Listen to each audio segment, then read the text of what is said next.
It appears that if you tap points on the brain, we've got what are called mechanoreceptors all over our skin, right?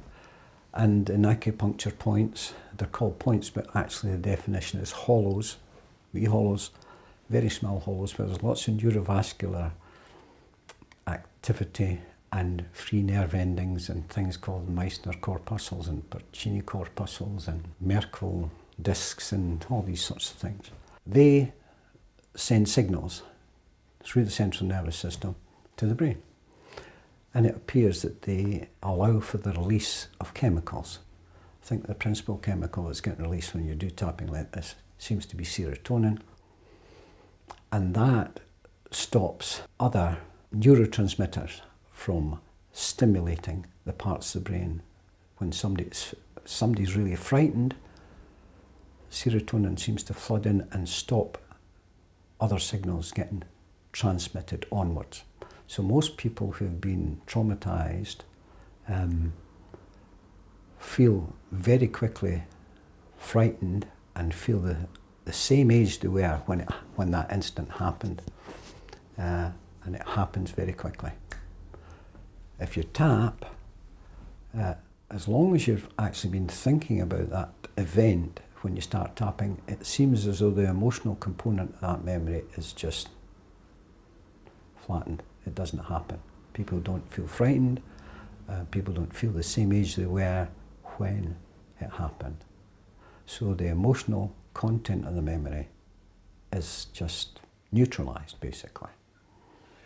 It seems to stop the onward transmission of these signals that you feel you've got to do something about. And it seems to wipe out the emotional component. Now, this is where I think it's really weird. I can't understand it. I can't really explain it. But what I do know from 13 years treating folk who've had really significant traumas, who've been in the system for years and taking antidepressants and medication for a long time, that the emotional component of the memories seems to be just absent. So they can view the memory, and lots of them say, I feel as though I'm looking at it, I'm not part of it. So it's as though they're seeing it from a different perspective. They're seeing it from an adult perspective, and from an outside perspective, like third person sort of stuff, rather than being in the memory.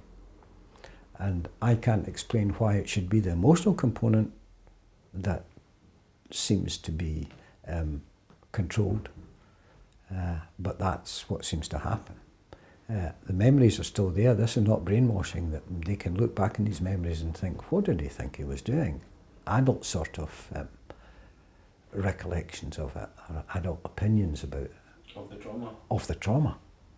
But they themselves are standing, or feel that they're removed from it, looking on it. Whereas before they did tapping, they're in the memory, and their heart rate's going and their mouth's dry and they want out of here.